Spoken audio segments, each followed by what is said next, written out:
Hello beautiful soul! Welcome back to my channel. This is my channel. I'm from Japan, Kabayan Scorpio. This reading is for you. Maraming salamat muna sa aking mga subscriber, new subscriber, November 4 to 9 pala. At sa mga bagong pasok dyan, welcome na welcome kayo sa bahay ni Ate Aimee. Maraming salamat din sa nakakataba ng puso niyo mga comments. At sa mga nagpa-personal reading, salamat po. Kung gusto niyo na energy niyo lang talaga ang gusto niyo makuha natin, all the details para sa personal reading is nasa baba ng video na ito. This is a general reading, Kabayan Scorpio, kunin mo lang ang sayo at itapon ang hindi sayo. Maaring ito isa vice versa, maaring energy mo, katay na iyong angel number. Maaring energy ng person mo o energy ng malapit sa puso mo. Maaring nangyayari or mangyayari pa lang. Use your own intuition, lawakan natin ang ating isipan. Tandaan nyo, napakarami yung energy sa mundong ito, kaya hindi ito basta-basta magre-resonate sa inyo. Para kay Scorpio.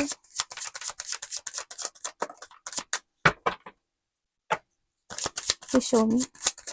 Show me, show me. Oy, the eye candy.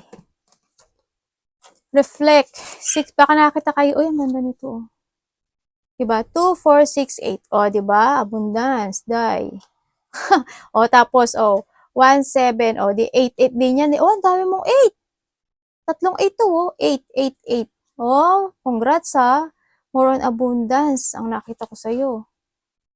Pero meron ka kailangang asikasuhin. Okay. Baka nakita ka ng mga ganyang number. Reflect. 666. Love, affection, compassion, kindness, attention. Self-love. It's more on self-love.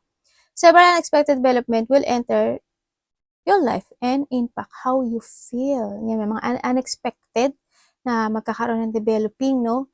Sa buhay mo, sa sarili mo, sa relasyon mo, sa trabaho mo, sa mga aspeto ng buhay mo yan.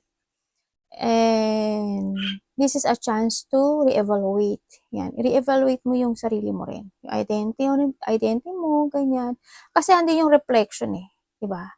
Siguro magkakaroon ka ng reflection to yourself. Ganyan. No? Kung ano yung mga gusto mong gawin, yan. Kasi magkakaroon na rin kayo ng mental shift o going toward to a greater optimism. Optimism, tama nga. Kala ko mali yung ano ko yun, no? And self-assurance and trust. Siyempre, trust to yourself.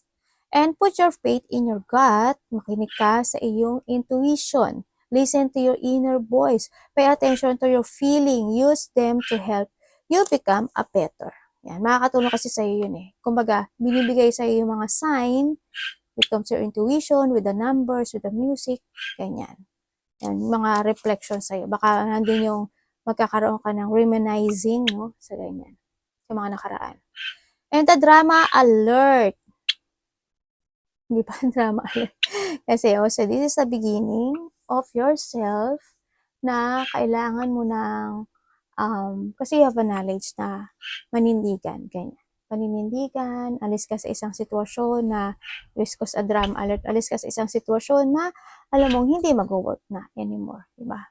If ever na meron. Kung saan man parte ng buhay mo yan. Sandali lang anak. Learning, diba? Alone time. Soul mission. Kung you have a soul mission. 7 kasi is a divine number, no? To. And you need to learn, ano? Nandito talaga yung reflection, ano? Nandito talaga yung learning and magkakaroon ka ng alone time or you need, no? Ganyan. Kailangan ng iba dito is a healing. Yan. Aspiration. And take a few deep breath and focus inward. You need time to think things over and consider your option. And this time, you must rely solely on yourself, more on yourself. And your mind not believe it.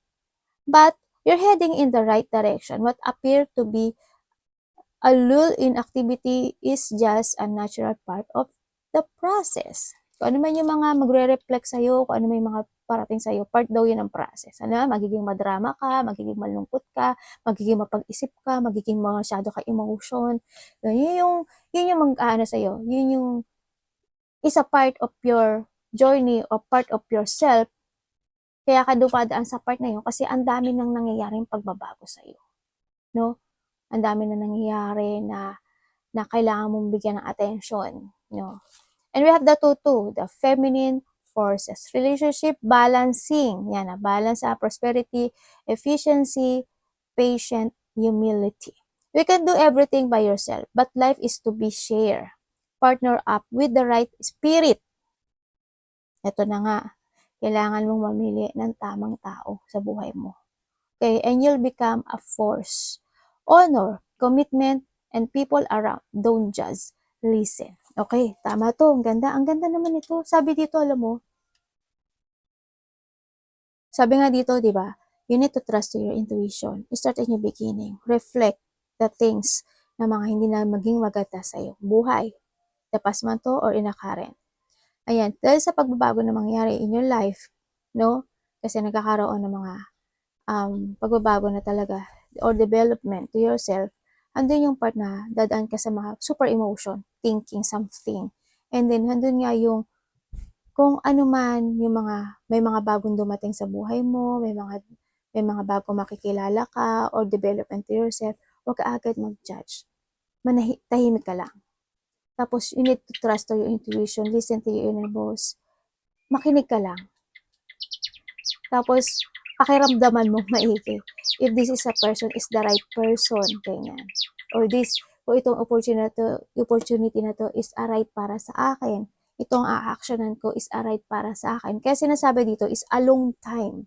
Diba? Kailangan mo rin pag-isipan yung mga bagay. Kasi a long time learning and healing, diba? Yun, ang sinasabi. Kailangan mo talagang pag-isipang maigi. Yung mga bagay na dapat mo aksyonan, developing, mga kailangan mo hindi kailangan ng kailangan lang, mabait. Di ba feminist di ba yung feminine parang malambot, mabait, ganyan. Yung parang kailangan alagaan. Di ba yung mga ganyan feminine eh. Kailangan hindi yung parang sadista ka na, ikaw, ganyan, masama ka. Overreact sa ate, no? Yung mga ganyan. Don't judge. You need to listen. Kalma lang. Okay. Energy ni Scorpio. Sandali lang, anak. Ito na po. Okay po. Anak ko, nagaan na. Energy ni Scorpio. Anak, baba ka muna dyan, baby. Punta ka muna kay, Unay-chan. Alala ka dito, anak. Punta ka muna kay Unay-chan. Tinatawag ka. Dali, para hindi tayo istorbahin.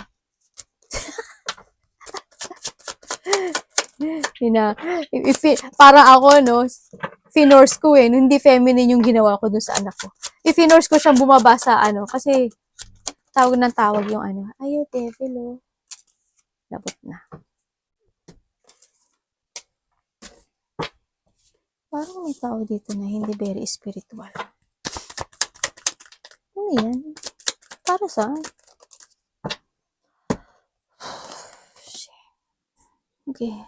When it comes to your energy dito, sa nakita ko dito, may tao dito na nagsisinungaling. Kahit alam mo na yung katotohanan, nagsisinungaling siya. No? Apart from family, karelasyon, kasama sa trabaho, or a close relationship. This is a person na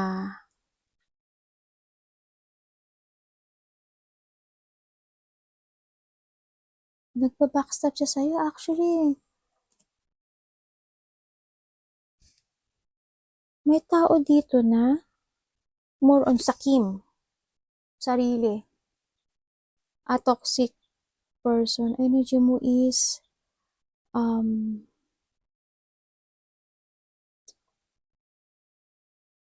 kailangan mo daw alagaan yung sarili mo, self-care, hindi lang sa sarili mo dito, also to your family, or nasaan ka man ngayon, kaibigan, katrabaho, ganyan.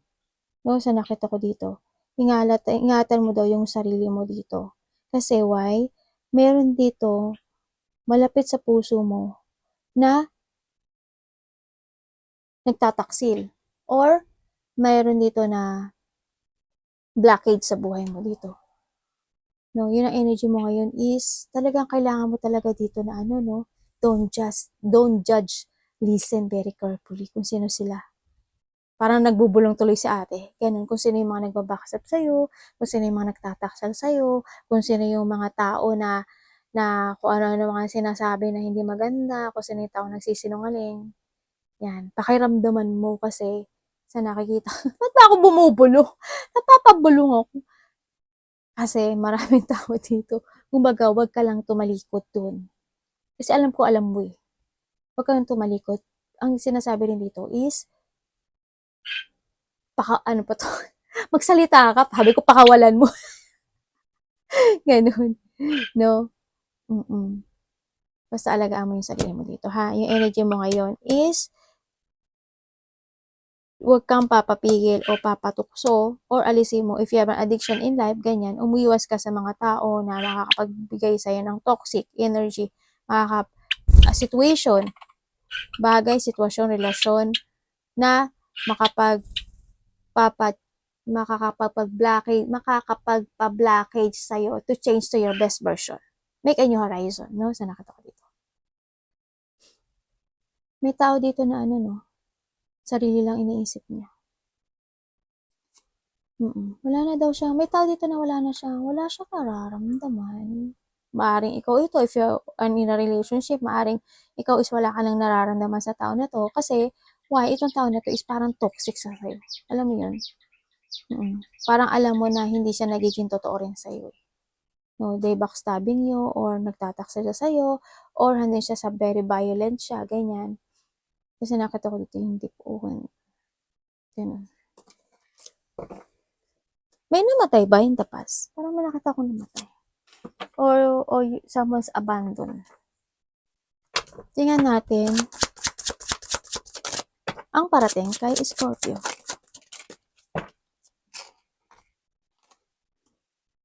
Kay Scorpio, ingat kayo sa likod niyo, ha? Hindi wala bang sumasakit ang likod? Tingnan natin. Ano yan? Ano to? Puro ko ano to, ah.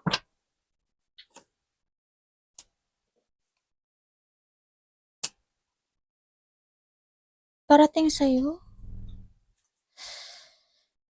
Stability. Uy, congrats, ha? Stability to, oh. Ang parating sa'yo is more on stability. Meron kang isang bagay na kahilingan o pinapangarap sa buhay mo na sa iba dito is is investment, ganyan. Iba dito is yung mga, kung ano may mga pinapangarap niyo sa buhay niyo, na ito is nandito na yung maaring mag-umpisa na o umpisahan na ata to sa nakita ko dito. Or you need sa nakita ko dito.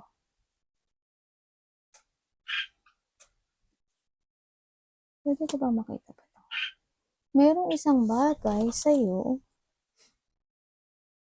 parating sa kanya is more on stability kasi magiging komportable daw yung buhay mo dito. More on discipline sa sarili na related ang money, na related ang negosyo, pagkakaperahan. Kumbaga, kung dati is ang dami ng loko sa'yo, ng daya sa'yo, nagsinungaling sa'yo, ngayon hindi. You will start afresh. No? Sa nakita ko dito. Nandito na yung iyong panimula. Nakakamtin mo na yung mga pangarap mo sa buhay. Nagkakaroon na rin ng panimulang nagkakaroon ng mga progressing, analyzing, or strategizing sa isang sitwasyon na bubuuin mo sa ngayon. Dito. Kasi handun ka na rin sa session mo na na-learn ka from the past. Kumbaga, na ang dami ng revelation or ang dami mo nang nalaman na katotohanan sa isang bagay na, halimbawa, naloko ka dati, diba? Ninakawan ka dati, pinaksap ka dati, ganyan. Halimbawa, tapos niling lang ka dati, ganun. Pambabae man yan, pera man yan, or sa aspeto ng buhay mo yan, ganun. Ngayon, hindi na. Kasi it's more on stability ang nakikita ko dito. Magiging komportable na yung buhay mo, ganyan. Yung mga wish come true mo, makakamit mo na, no? If you invest to yourself more and focusing to yourself more, there's a more blessing na makakamit mo dito sa buhay mo. Dapat iwasan eh. Anak, eto na po. Kasi siguro, tagal naman ni mami kasi magbasa. Anong dapat iwasan ni Scorpio? This is a time talaga na love yourself talaga. Pag-aralan mo maigi at kailangan mo talagang mag-heal dito, no? Mag-action ka. Oh, we have the aces, oh. May gagawin ka nga ng isang bagay o umpisahan sa isang bagay sa buhay mo. Either this is a project, job, work, puro pera to, ah. Lalo. Ibig sabihin, you are starting to invest to yourself or invest sa isang bagay, trabaho, pagkakaperahan, o kaya pagkakaroon ng stability, no? Sa sarili mo, sa pamilya mo, sa anak mo, ganyan. Ang iwasan mo daw is yung isang bagay na iwasan mo yung ano, yung alam mo yun yung kasi ang nakita ko dito is more focusing to yourself. Kumbaga, hindi ko naman sinabi na magdamot ka, 'di ba? Hindi ko sinabi 'yon. Ang sinasabi dito is magtira ka rin sa sarili mo. This is a time na magkaroon, kumbaga, kung wala kayong ipon, this is a time na mag-ipon ka na ng pera, 'di ba? Para magkaroon ka ng stability sa in the future. Yun ang sinasabi. You need to start again. You need to start a new beginning in your life. Kung wala kang trabaho, this is time to take it action. Maghanap ka ng trabaho. It's time to move. It's time to change. This is a breakthrough para sa'yo. Itong opportunity na to. Kasi the opportunity, it's up to you to make it happen.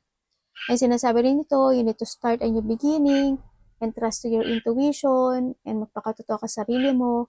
Focus to your project, to your goal, to create, syempre, or to start a new project, trabaho, ganyan. Focus and concentrate and be inspired, no? Sa nakita ko dito. Kung ano ma-idea na gusto mo i-pursue mo. Kasi there's a victory and success and a positive outcome ako nakikita dito.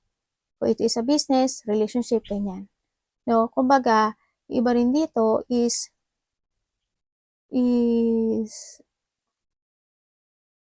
focus to kasi more on self-care. Kasi puro ikaw to eh. Ikaw to eh. Kahit na nandyan yung stability ng family mo, more on ikaw din yan.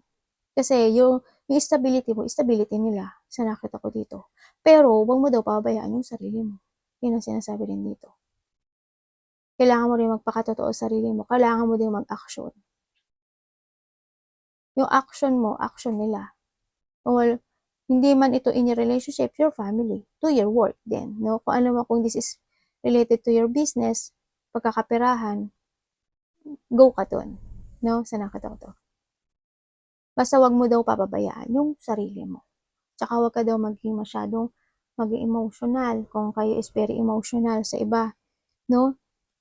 Huwag kayo mag-focus doon. You need to trust your intuition, self-care. Yan. Self-care, alagaan mo yung sarili mo, and ay, pinupuan si mommy, trust your intuition. Tingnan natin.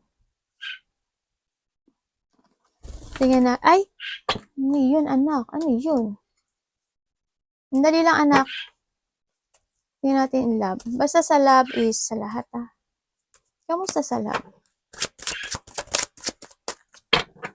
May mga pag-uusap dito na no? Pag-uusap na related ang money. Pag-uusap dun sa promises. Dito.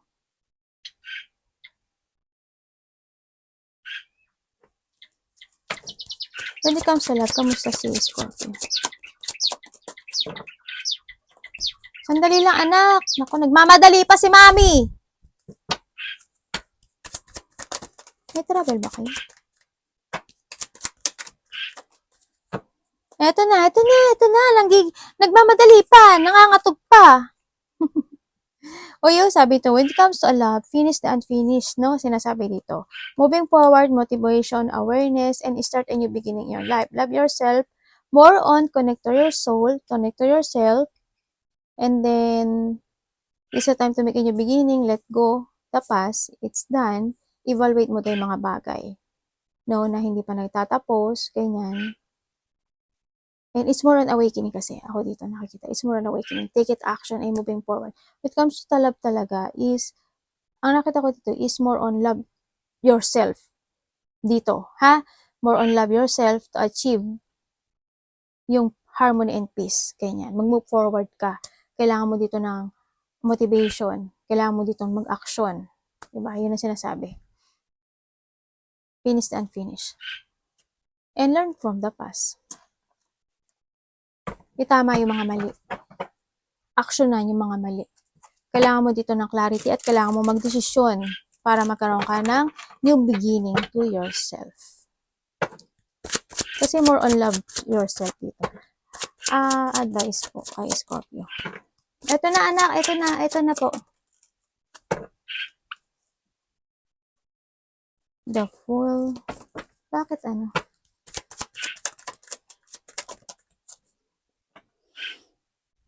Uy, very good to Medyo maganda. Maganda siya, maganda. Okay, we have the Sun. Tingnan mo. Ang advice sa'yo is, sabi dito, start a new beginning yourself. Abandoning the past, ganyan. And handito na rin yung kailangan mo na rin na makarecover sa anxiety mo, depression mo, lakasan mo yung loob mo, mag-focus ka ngayon and control yourself to I knew you, ganyan. Handito na rin yung situation na open up, no? Handito na rin yung lakas ng loob, kailangan mo na rin nakatahimikan. Kumbaga, there's a light at the end of the tunnel. Kumbaga, handito na rin yung calmness na sinasabi dito because there's a happiness ako na nakikita. The more na magkakaroon ka ng new beginning sa buhay mo, the more na abandonin mo yung mga problema, situation na alam mo hindi mag-work, ganyan, the more daw na magsasucess ka sa buhay mo, no? Kumbaga, kailangan din dito is acceptance, no? Kung ikaw is walang pera, anong dapat mong gawin, di ba? Kailangan mag-ipon na ng pera. Ano ba yung dapat mong i-let go? Ano ba yung dapat mong baguhin? Ano ba yung dapat mong i-start ng new beginning? Isipin mo yon para magkaroon ka ng happiness sa buhay mo. Dadating din iba sa inyo is baka iba sa inyo is masakit ang ulo, masakit ang paa, may nararamdamang sadness, ganyan. Ano yung dapat mong ano yung naka-blockage sa'yo para nakapagpapigil sa'yo to change to your best version, yung mga alisin mo yon, no? Nakita ko ito, kailangan lakasan mo ang sarili, lakasan mo yung loob mo, tibay ng loob, ganyan, katapangan, then katatagan, syempre, no? Kailangan dito ng inner strength, ganyan ang sinasabi. And then, confidence, syempre.